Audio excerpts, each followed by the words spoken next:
Нека ви кажем за социалните услуги. Чувстваш се безпомощен, не можеш да се справиш с живота си. Не можеш да се справиш сам с ежедневните си потребности и организацията на деня си. Имаш нужда някой да ти помогне и да те защити. Имаш нужда някой да ти помогне да получиш нужната ти подкрепа. Социалните услуги са едни от най-достъпните форми на подкрепа. Социалните услуги са наше право. Всеки може да се възползва. Професионалистите ще ни помогнат при избора им. Ще ги открием в дирекциите социално подпомагане и в общинските администрации. Информация за лицензирани услуги може да получите и от Агенция за качеството на социалните услуги.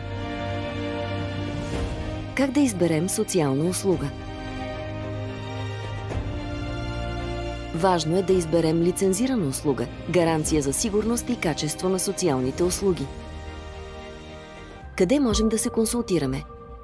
За финансираните от държавата социални услуги на електронната страница на Агенция за социално подпомагане asp.government.bg, в дирекциите за социално подпомагане и насочващите звена към общинските администрации, за предоставените от частни доставчици социални услуги, регистър на лицензираните доставчици с видовете социални услуги, предоставени на територията на Република България, електронната страница на АКСУ.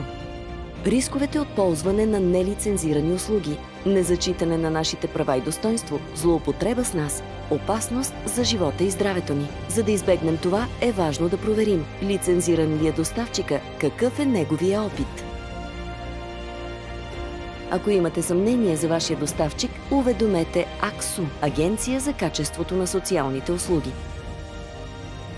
Не се доверявайте на социални услуги с неизвестен доставчик. Телефон 02 970 11 11 aksu@aksu.government.bg